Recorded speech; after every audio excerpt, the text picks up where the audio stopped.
Hello, this is Jeremy Swick, historian and curator at the Chick-fil-A College Football Hall of Fame. And we are back in the vault.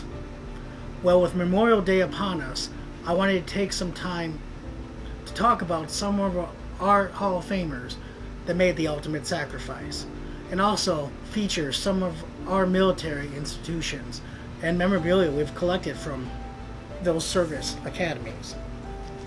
We've had 14 Hall of Famers that have laid down their lives in their commitment to the country. I wanted to take some time and read those 14 names. Starting with the Cuban War of Independence, Winchester Osgood of Cornell in Pennsylvania. World War I, Hobie Baker of Princeton. He was a hockey and football standout. Charlie Barrett of Cornell. Gary Cochran of Princeton. In World War II, Al Blozis of Georgetown, Paul Bunker of Army, Niall Knick of Iowa, Bill Mallory of Yale, Joe Root of Texas A&M, Dave Schreiner of Wisconsin, and Waddy Young of Oklahoma.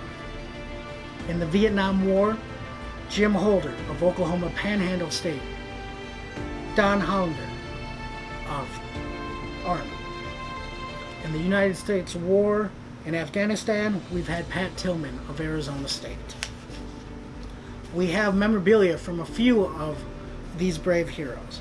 The first one I want to talk about is Jim Holder's jersey from Oklahoma Panhandle State. You can see this jersey was definitely worn and used. During his time at Panhandle State, he was an NAIA standout. Following the completion of his time in school, he ended up joining the Army. Next we have Don Hollander of Army. Previously, in 1954, he had been named First Team All-America. Well, in 1955, due to a position need, he switched to quarterback for Army. His Sports Illustrated we have highlights the preview for the Army-Navy game of 1955. And last, but certainly not least, we have some memorabilia from Pat Tillman. Pat Tillman played at Arizona State. Following Arizona State, he was drafted by the Cardinals, where he played for 4 seasons. He then enlisted the Army and became an Army Ranger, serving in Operation Iraqi Freedom and Operation Enduring Freedom. Following his tragic passing, these are pieces that were laid out as memorial to him. This includes footballs thanking him for his service, a Purple Heart, and another piece of thanks for his service.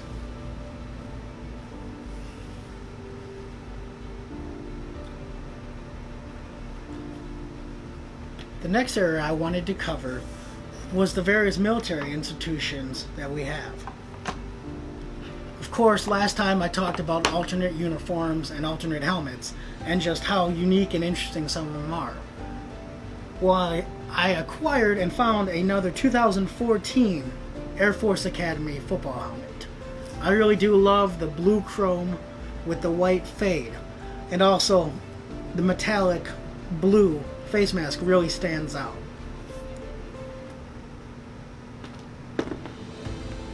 The next piece I have is one of the few pieces that relate to the Marines.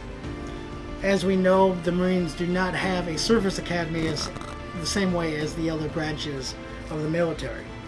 However, this football is from the Service Championship in 1933 between the West Coast Navy and the San Diego Marines. The West Coast Navy was one of the best teams during that span. From 1931 to 1933, they went 16-3. In this particular game, they defeated the Marines 14-7. This game was played on December 3rd, 1933. A very interesting aspect of this football, it was actually signed by Franklin Roosevelt, the president, in 1933. There is something I noticed that was very interesting in doing a little more research on this football. I noticed that although the game was played in December of 33, the signature from Roosevelt was actually dated November of 1933. So the curiosity got the best of me, and I reached out to the FDR library for some answers. Thankfully, I was able to come up with some answers. The president, knowing that he probably would not be able to make it to every service game, he pre-signed a lot of these footballs and had them shipped out at the completion of these various championship games being played. So this was signed by FDR, just not during the game.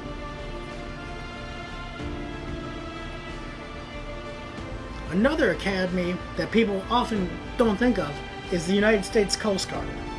We have this wonderful helmet from 2018.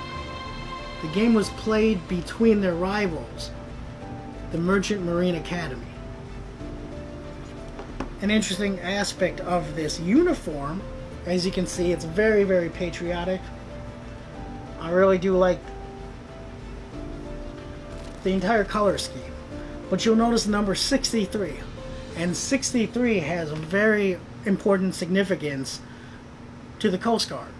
In 1963, the Coast Guard Academy went undefeated and untied and unscored upon on their way to a national bowl. The 63 team was also coached by 1956 Hall of Famer Otto Graham. One of the most historic rivalries in any sport is Army-Navy. This program is from 1943, and I just really do love the artwork that depicts a lot of these old programs.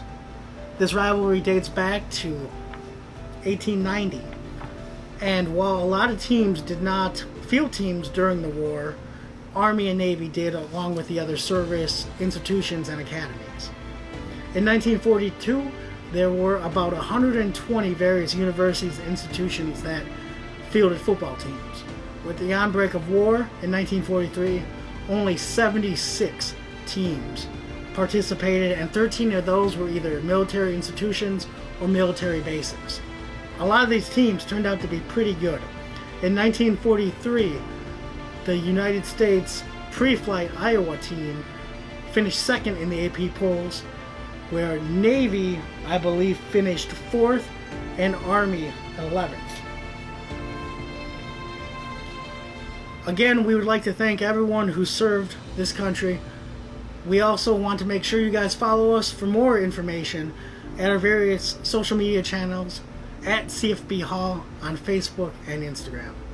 Thank you.